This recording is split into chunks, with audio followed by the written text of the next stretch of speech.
ఎప్పుడైనా ఎక్కడైనా మీ చేతిలోనే వార్తా ప్రపంచం. మీ మొబైల్లో, మీ కంప్యూటర్లో, మీ టీవీలో సాక్షి టీవీ డిజిటల్ ప్రసారాల కోసం లాగిన్ అవ్వండి www.youtube.com/sakshi tv. Subscribe Sakshi TV YouTube channel. Kerala nurse Nimisha కేసులో ఒక కొత్త ట్విస్ట్ అయితే వచ్చింది. దీంట్లో మెయిన్గా మనం చూసుకున్నట్టయితే బ్లడ్ మనీ ఏదైతే ఉందో దాని ఒప్పందం ప్రకారమే ఈ మరణశిక్ష అనేది వాయిదా పడిందని కొంతమంది అంటున్నారు. రేపు మనకి ఉరిశిక్ష పడాల్సింది, ఇది ఎందుకు వాయిదా పడి ఉంటుందంట? అంటే 2 things అండి. ఒమాన్లో మనకు క్యాపిటల్ పనిష్మెంట్ అనేది వరల్డ్ వైడ్ ఎక్కడైనా ఉంటుంది. అంటే క్యాపిటల్ పనిష్మెంట్ ఏంటి అంటే బేసికల్గా సో హ్యాంగింగ్, అక్కడ హ్యాంగింగ్ ఉంది, దాంతోపాటు ఫైరింగ్ కూడా ఉంది. అంటే నిల్చోబెట్టి పట్ పట్ పట్ పట్ కాల్ చేస్తారు. అది ఇంకా చాలా దారుణం. ఇప్పుడు ఒమాన్ తీసుకోండి, ఇప్పుడు ఆమె ఉరిశిక్ష వరకు వెళ్ళారు. బట్ అయితే ఇక్కడ ఉరిశిక్ష తీసిన తర్వాత ఆమె she's not an citizen of that Oman, she's a citizen of the other country. But ఇక్కడ ఏమవుతుందంటే మీకు ఎర్లియర్ కూడా వాళ్ళకి బ్లడ్ మనీ అనేది ఆఫర్ చేశారంట. చాలా మందికి ఇప్పుడు కొత్త థింగ్ ఏంటంటే బ్లడ్ మనీ అనేది ఏంటి, బ్లడ్ మనీ అనేది ఎప్పుడు ఇస్తుందంటే అంటే ఇప్పుడు లాస్ట్ మూమెంట్లో బ్లడ్ మనీ ఇస్తాము అని ఇటు ఎవరైతే ఆఫెన్స్ చేశారో వాళ్ళు ఫ్యామిలీ యాక్సెప్ట్ చేస్తే ఇటు if they proposed we are ready to accept that blood money to stop hanging అని అన్నారు అనుకోండి. సో అంటే ఇప్పుడు తనని అంటే ఉరిశిక్ష అయితే ఆపేయడం జరిగింది, తనని బ్యాక్ తీసుకొచ్చే ఛాన్సెస్ ఏమన్నా ఉంటాయా, లేకపోతే కంప్లీట్లీ వన్ థింగ్ అండి, నో వన్స్ అక్కడ ఆ కేసుకి సంబంధించిన థింగ్స్ అయిపోయాయి అంటే, ఫర్ ఎగ్జాంపుల్ పాస్పోర్ట్ కోసం మాత్రమే తను అదేంటి మత్ ఇంజెక్షన్ ఇవ్వడం, అది ఓవర్ డోస్ అని అంటారు. సో అది సెల్ఫ్ డిఫెన్స్ కిందకి రాదంటారా? I will tell you one thing అండి, సెల్ఫ్ డిఫెన్స్ కాదు, ఇక్కడ 2 things ఉన్నాయి. ఫారెన్ వెళ్ళే ప్రతి ఒక్కరు కూడా మీరు అండర్స్టాండ్ చేసుకోవాల్సిన ఫస్ట్ పాయింట్ ఏంటంటే,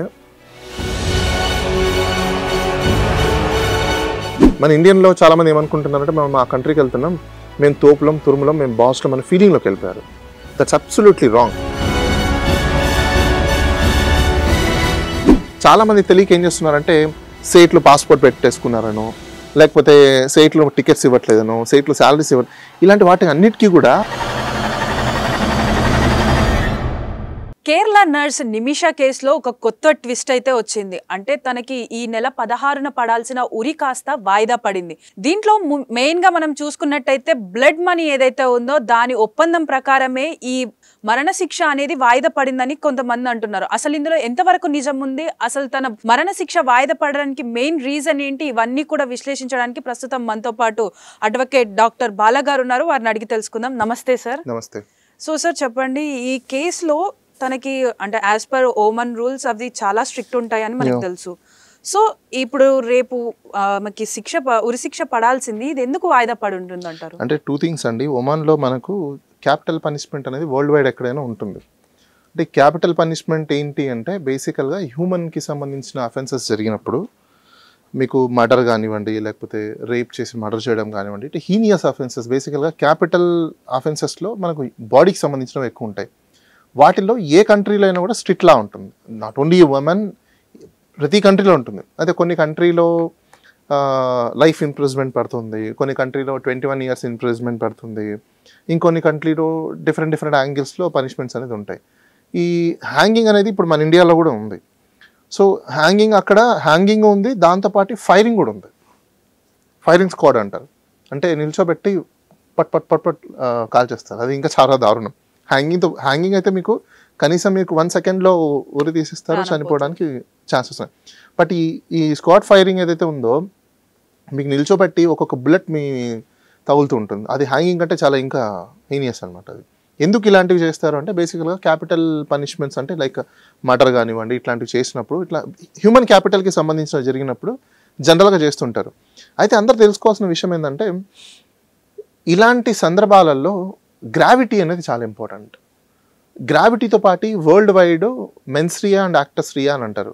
దీంతో పాటు రెస్గెస్టై అని ఒకటి ఉంటుంది. అంటే మనకు మైలిషియస్ ఇంటెన్షన్ ఉందా, లేదు ప్రొవోక్లో మనం చేసామా, లేదు డిఫెన్స్ చేసుకునేటప్పుడు చేసామా, లేకపోతే అన్వాంటెడ్ సిచ్యువేషన్స్లో, అన్వాంటెడ్ సర్కమ్స్టెన్సెస్లో, అన్వాంటెడ్ స్టేజెస్లో ఉన్నప్పుడు ఇలాంటిది జరిగిందా అనేది చాలా ఇంపార్టెంట్. అది మనకి ఎప్పుడు తెలుస్తుంది అంటే, నాకు తెలిసి ఇండియన్ సిస్టంలో రెస్గెస్టై అప్లై చేయడం చాలా తక్కువ.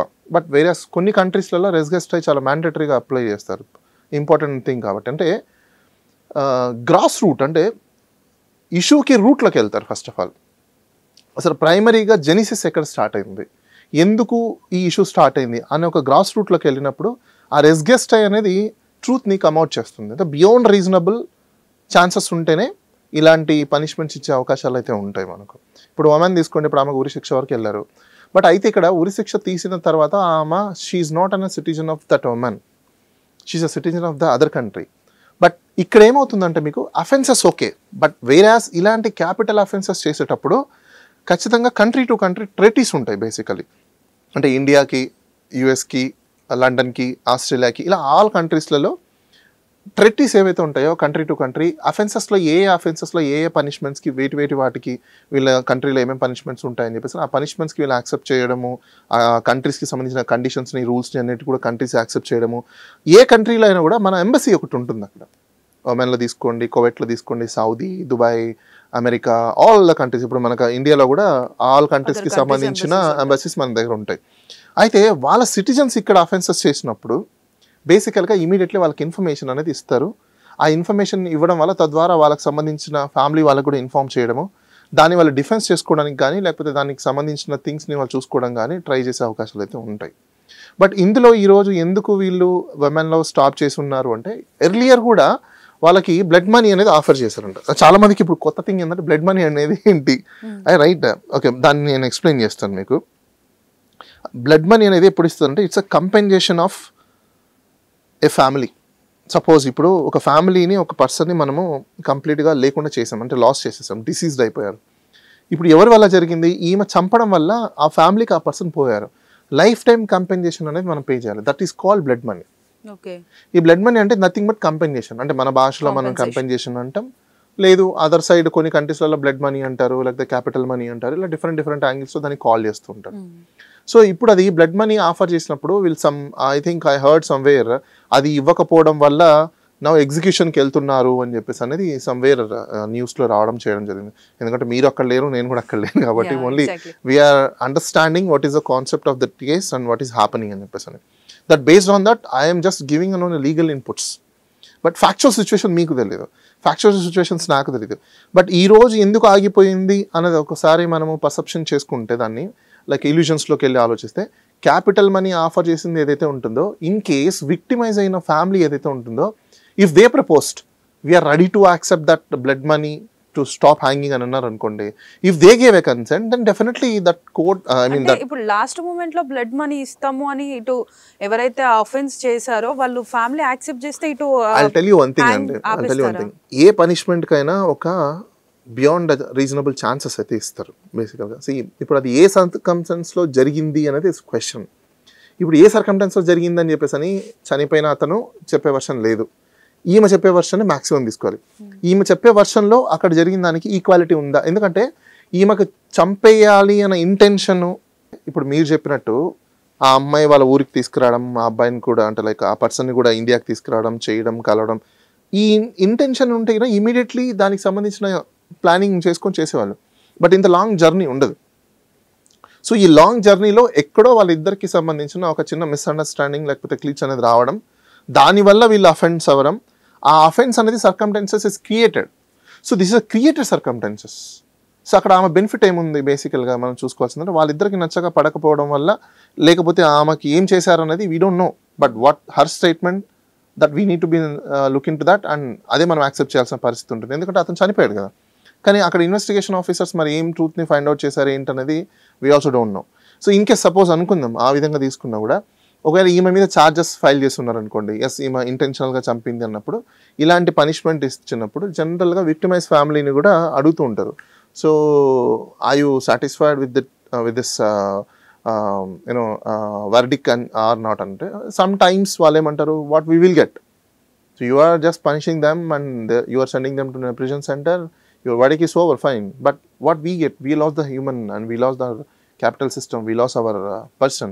Alantappudu courts not only to punishment, court అనేది ఉండేది ఓన్లీ పనిష్ చేయడం కోసమో వాడిని ఎత్తి లోపలేయడం కోసమో కాదు. Court is mean it's a mediate of both sides to do justice, deliver of justice. So వాళ్ళకి ఏ రూపంలో జస్టిస్ చేయాలనేది ఆలోచించాలి. సో న్యాచురల్ జస్టిస్లో మనము ఆ న్యాచురల్ జస్టిస్ని చేయగలుగుతామా లేకపోతే లీగల్ జస్టిస్ చేయగలుగుతామా అనేది చూసుకోవాలి. ఆ జస్టిస్ అనేది ఏంటి, ఆ విక్టిమైజ్కి ఏం కావాలనేది కూడా మనము అబ్జర్వేషన్ తీసుకొని కోర్ట్స్ ఇలాంటివి ఆఫరింగ్ చేయడం అనేది కామన్గా జరుగుతుంటుంది. సో ఇలాంటి ఆఫరింగ్ జరిగినప్పుడు if your agree then that will be go. If you're not agree definitely it will be go for hanging అవ్వచ్చు, లేకపోతే ఇప్పుడు మీకు చెప్పాను ఓపెన్ షూటింగ్స్ ఉంటాయని చెప్పాను. ఉమెన్లో ఓపెన్ షూటింగ్ ఉంది, బట్ అలా ఓపెన్ షూటింగ్ జరిగే అవకాశాలు కూడా మనకు ఉంటాయి. సో అంటే ఇప్పుడు ఈ బ్లడ్ మనీ ఏదైతే వాళ్ళ ఫ్యామిలీకి ఇవ్వాలనుకుంటున్నారో ఈ ప్రపోజల్ ఎవరు పెట్టుంటారంటారు at last moment? Two things అండి. ఇప్పుడు ప్రపోజల్ పెట్టడం ఇన్ ద సెన్స్ అక్కడ వాళ్ళ జడ్జ్మెంట్లో ఏముందనేది మనం చాలా చూడాల్సిన అవసరం ఉంది. ఎందుకంటే సపోజ్ ఇప్పుడు బ్లడ్ మనీ ఆఫర్ చేస్తామని చెప్పిన అవుట్ ఆఫ్ ద కోర్ట్ వాళ్ళు ఏమైనా డిస్కషన్ చేసుకొని సెటిల్మెంట్కి వచ్చారా అనేది ఒక క్వశ్చన్. సపోజ్ ఇప్పుడు అలా అవుట్ ఆఫ్ ద కోర్ట్ వాళ్ళు మాట్లాడుకుని డిస్కషన్ చేసుకొని కన్సెంట్ ఏమైనా ఒకవేళ ఇచ్చుంటే we're going to been withdraw that prosecution అని అన్నారు అనుకోండి, సపోజ్ చార్జెస్, దెన్ ఆ ఫ్యామిలీ వాళ్ళు విత్డ్రా చేసుకుంటున్నప్పుడు court doesn't have any intervene, right? ఎందుకంటే వాళ్ళకే వద్దనుకుంటున్నప్పుడు who are everything and prosecutor has to become and interest ఏం లేదు అక్కడ. సో కాబట్టి అలాంటి సందర్భాలు అవుట్ ఆఫ్ ద కోర్ట్ ఏమైనా జరిగి ఉన్నాయేమో, వీ డోంట్ నో. సో అలా జరిగే అవకాశాలు కూడా సమ్ టైమ్స్ ఉంటాయి. ఎందుకంటే అవుట్ ఆఫ్ ద కోర్ట్ ఇప్పుడు వాళ్ళ విక్టిమైజ్ ఫ్యామిలీకి కంపెన్సేషన్ పే చేశారనుకోండి సపోజ్, అప్పుడు ఇంకా తప్పదు కదా, ఇంకా ప్రాసిక్యూషన్ ఏముంటుంది అక్కడ, ప్రాసిక్యూట్ చేయడానికి కూడా ఏముండదు కదా. సపోజ్ ప్రాసిక్యూట్ అయిపోయింది, ఇప్పుడు మీకు పనిష్మెంట్ ఇచ్చేసారు, ఇంప్రిజన్మెంట్ ఇచ్చేసారు, దట్స్ ఫైన్. బట్ ఆ సందర్భాలలో కూడా మనము మెర్సీ పిటిషన్స్ అంటాం బేసికల్లీ. సో మెర్సీ పిటిషన్స్ ఎందుకు వేస్తారు అంటే పార్డన్ పిటిషన్స్, మెర్సీ పిటిషన్స్ అంటారు. అది world wide same, pardon and mercy petitions. అంటే తప్పు జరిగిపోయింది కాబట్టి దానికి కావాల్సిన కంపెన్సేషన్ పే చేస్తాం, అనవసరంగా ఇంకో లైఫ్ని ఎందుకు స్పాయిల్ చేసుకోవడము, ఇంకో లైఫ్ని ఎందుకు డిస్ట్రాయ్ చేయడము, ఫర్దర్ రిపిటెన్స్ లేకుండా విల్ గో ఫర్ అవుట్. అదే ఇట్లాంటివి అదర్ కంట్రీస్లో ఉన్న సిటిజన్స్కి ఆఫర్ చేస్తుంటారు. డోంట్ కమ్ అంటే లైఫ్ టైం బ్యాన్ చేసేసి they'll send back their country. So అలాంటి సందర్భాలలో ఇలాంటి బ్లడ్ మనీని ఆఫర్ చేయడము ఇలాంటివి జరుగుతూ ఉంటాయి. సో అంటే ఇప్పుడు తనని అంటే ఉరిశిక్ష అయితే ఆపేయడం జరిగింది, తనని బ్యాక్ తీసుకొచ్చే ఛాన్సెస్ ఏమన్నా ఉంటాయా లేకపోతే వన్ థింగ్ అండి, నో వన్స్ అక్కడ ఆ కేసుకి సంబంధించిన థింగ్స్ అయిపోయాయి అంటే, ఫర్ ఎగ్జాంపుల్ ఇప్పుడు హ్యాంగింగ్ ఆపారు, ఇప్పుడు ఆ బ్లడ్ మనీ ఏదైతే ఉందో ఆ ఫ్యామిలీకి వచ్చేసి ఇంకా కన్సెంట్స్ మొత్తం అన్ని అయిపోయిన తర్వాత ప్రొసీజర్ కంప్లీట్ అయిపోయింది అనుకోండి, ఆమెని డిశ్చార్జ్ చేసేస్తారు. Once she discharge she is free, passport తీసేసుకుంటారు, బ్యాన్ చేసేస్తారు, మళ్ళీ they send back India, back to pavilion అయిపోతుంది. సో అంటే ఇప్పుడు ఓవరాల్ ఇష్యూ అంతా తను ఏదైతే ఈ వాళ్ళిద్దరి మధ్యలో వచ్చినటువంటి కాన్ఫ్లిక్ట్స్ వల్ల పాస్పోర్ట్ కోసం మాత్రమే తను అదేంటి మత్ ఇంజెక్షన్ ఇవ్వడం, అది ఓవర్ డోస్ అని అంటున్నారు. సో అది సెల్ఫ్ డిఫెన్స్ కిందకి రాదంటారా? I'll tell you one thing అండి, సెల్ఫ్ డిఫెన్స్ కాదు, ఇక్కడ టూ థింగ్స్ ఉన్నాయి. ఫారెన్ వెళ్ళే ప్రతి ఒక్కరు కూడా మీరు అండర్స్టాండ్ చేసుకోవాల్సిన ఫస్ట్ పాయింట్ ఏంటంటే, ఏ కంట్రీలో అయినా మీరు వెళ్ళేది స్లేవరీ చేయడానికి. First you are not a boss there. మన ఇండియన్లో చాలామంది ఏమనుకుంటున్నారంటే మనం ఆ కంట్రీకి వెళ్తున్నాం, మేము తోపులం తురుములం, మేము బాస్లో మన ఫీలింగ్లోకి వెళ్ళిపోయారు. That's absolutely wrong. Your purpose is there for doing of slavery, that you have to accept. But ఆ స్లేవరీలో కూడా డిగ్నిటీ ఉంటుంది. స్లేవరీ విత్ డిగ్నిటీ, మనం పనిచేయడానికి వెళ్తున్నాం కానీ విత్ డిగ్నిటీ ఉంటుంది. ఆ డిగ్నిటీ కూడా అక్కడ మీ డిగ్నిటీకి ఏదన్నా వైలేషన్స్ జరిగాయి అన్నప్పుడు ఆ కంట్రీ కొన్ని లాస్ ఉంటాయి, లేకపోతే మన ఎంబసీ ఒకటి ఉంటుంది. చాలామంది తెలియక ఏం చేస్తున్నారంటే సేట్లు పాస్పోర్ట్ పెట్టేసుకున్నారనో, లేకపోతే సేట్లు టికెట్స్ ఇవ్వట్లేదనో, సేట్లు శాలరీస్ ఇలాంటి వాటి అన్నిటికీ కూడా మీకు ఒక ఎంబసీ ఉంది. ఆ ఎంబసీలో వెళ్ళి మీరు కంప్లైంట్ చేస్తే డెఫినెట్గా ఇండియన్ కంట్రీకి సంబంధించిన ఎంబసీ వాళ్ళు అక్కడున్న కంట్రీ గవర్నమెంట్తో మాట్లాడి ఇలాంటి పరిస్థితులు ఎవరున్నప్పుడు డెఫినెట్గా వాళ్ళు మీకు మళ్ళీ ప్రొటెక్ట్ చేస్తారు. అందుకోసమే మన ఎంబసీస్ అక్కడ ఉన్నాయి. అది చాలామందికి తెలియదు. ఏమనుకుంటున్నారంటే అయ్యో మనల్ని ఎవరు కాపాడతారు ఏంటి, సోషల్ మీడియాలో కూడా ఎక్కువైపోయాయి. బట్ ప్రతి కంట్రీలో మన కంట్రీకి సంబంధించిన ఎంబసీ ఒకటి ఉంటుంది. ఆ ఎంబసీకి వెళ్ళి మీరు కంప్లైంట్ చేయొచ్చు ఇలాంటి పరిస్థితుల్లో. They will deal then again. మీకు అక్కడ ఒక డిప్లొమాటిక్ని పర్సన్ ఎందుకు పెడతారు, డిప్లొమాట్ని ఎందుకు పెడతారు? బికాస్ మిమ్మల్ని సేవ్ చేయడం కోసము, మిమ్మల్ని సంబంధించినవన్నీ అక్కడ వాళ్ళు చూసుకోవడం కోసమే మిమ్మల్ని అక్కడ పెట్టింది. మన ఫారెన్ కంట్రీస్లో ఉన్న మన యొక్క డిప్లొమాటిక్ని డెలిగేట్ని ఎందుకు మనం పంపిస్తున్నాం, డెలిగేట్ని ఎందుకు అక్కడ పెడుతున్నాం? ఇప్పుడు ఫారెన్ కంట్రీలో మన బ్రాంచెస్ కానీ ఆఫీస్ కానీ మన డెలిగేట్స్ కానీ ఎందుకు పెట్టాం అక్కడ? మన సిటిజన్స్కి ఏమైనా అక్కడ అవుతుందేమో, మన సిటిజన్స్ ఏమైనా జరుగుతుందేమో, దానికి ఇండియా వాళ్ళు ప్రొటెక్ట్ చేసుకోవడం కోసం, దానికి ఏ విధంగా ఇండియన్ కంట్రీ లేకపోతే ఇండియన్ గవర్నమెంట్ ఏ విధంగా సపోర్ట్ చేస్తుంది అన్న దానికోసం అది ఉంది. దాన్ని యూటిలైజ్ చేసుకోకుండా కొంతమంది తెలియకపోవడం వల్ల ఇలాంటివి చేయడం ఏంటంటే they will come in to the సూ. సో అంటే ఇప్పుడు జనరల్గా ఓవరాల్ ఆస్పెక్ట్లో ఇప్పుడు కేవలం బ్లడ్ మనీ కోసమే ఈ ఉరిశిక్ష ఆగిందని అని అనుకోవచ్చు. ఎందుకు అని అంటే తనకు శిక్ష పడినప్పుడు అంటే ఈ మనీ ఇస్తాము అని వాళ్ళు ఇటు పేరెంట్స్ ఒప్పుకోలేదు, ఎవరు లేదు. ఇప్పుడు కేవలం ఆ మనీ కోసం మాత్రమే ఇది ఇప్పుడు వాయిదా పడిందని అనుకోవచ్చా? సో ఇప్పుడు మీరు చెప్పే న్యూస్ సెన్స్ని బట్టి చూసుకుంటే ఎస్ ఆఫ్ కోర్స్ అది ఇప్పుడు బ్లడ్ మనీ కోసమే వాయిదా పడిందని మనం అనుకోవచ్చు. సో అంటే బ్లడ్ మనీ కాంపెన్సేషన్ పే చేస్తే ఎవరినైనా అంటే ఉరిశిక్ష పడ్డ ఎవరినైనా ఆపేస్తారా? అట్లా కాదండి. ఇక్కడ ఇప్పుడు ఒకటి ఆలోచించండి. ఇప్పుడు సుపారీ తీసుకొని చంపే వాళ్ళు ఉంటారు, వాళ్ళకి అది వర్కౌట్ అవ్వదు. ఎందుకు అవ్వదు అంటే అది అందుకోసమే నేను అన్న నేచర్ ఇంటెన్సిటీ చాలా చూడాలి, మనం గ్రావిటీ కూడా చూడాలి. ఇప్పుడు సుపారీ మనీ తీసుకొని చంపే వాళ్ళకి ఆ యొక్క ఆఫర్ ఎందుకు ఇస్తారు? ఇవ్వరు. ఎందుకంటే he's a made killer. Is a made killer అయినప్పుడు వాడికి ఇవ్వరు. Is a prepared killer. ఇక్కడ అలా కాదు కదా. They are maybe together, they are maybe in relationship, they are maybe in a certain journey, they have to see all this things. దాన్ని ప్రోబీట్ అని అంటాం మనం. ఇవన్నీ చూసినప్పుడు మనకేమవుతుందంటే ఇంటెన్సిటీ ఏంది, ఎందుకు చేయాల్సి వచ్చిందంటే కాజ్ మనకి ఇంపార్టెంట్. That's called రెస్గెస్టై. ఈ రెస్గెస్టై ఇప్పుడు అక్కడ ఏమేంటి, ఆమె చెప్పే స్టోరీ, నా పాస్పోర్ట్ తీసుకోవడం, నన్ను ఇండియాకి వెళ్ళనీకపోయాడు అంటే రిస్ట్రైన్మెంట్లో జరిగింది అది. ఆ రిస్ట్రైన్మెంట్లో ఇప్పుడు జనరల్గా ఇంటాక్సియేషన్ చేయాలనుకునేది ఆమె, అది లిమిటెడ్ డోస్ ఇవ్వాల్సింది హై డోసెస్లోకి వెళ్ళిపోయింది అనుకోండి. That's not intention to her to kill. Her intention is not to kill him. Her intention to first to give intoxicate to him, then he may be asleep and he'll take the passport, she will take the passport, she want to go away. But intention is different, but act is different. In that circumstances we have to understand and scaling both things. We need to scale that. We need to be scale and understand the concept of actually what is the resgästai. That is a deep issue. Okay. If the deep issue is not that much of severity, then definitely court will decide and pay the compensation.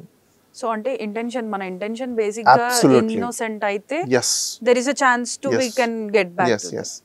Intention is more important. Thank you. So చూస్తున్నారు కదా, అంటే తను అనుకోకుండా over dose లో ఇచ్చినటువంటి injection కారణంగా తను చనిపోయాడు. దానికి కూడా కాంపెన్సేషన్ కింద వాళ్ళు ఏదైతే మనీ ఇస్తున్నారో దాని వల్ల ప్రస్తుతానికైతే ఆ ఉరిశిక్ష అనేది అయితే వాయిదా పడింది. దాని తర్వాత ఒకవేళ రెండు ఫ్యామిలీ అంటే అటు అక్కడి గవర్నమెంట్ గాను అక్కడ ఫ్యామిలీకి గాను రెండు ఓకే అయితే మాత్రం తను మళ్ళీ వెనక్కి ఇండియాకి వచ్చే అవకాశాలు ఉన్నాయని చెప్పేసి చెప్తున్నారు.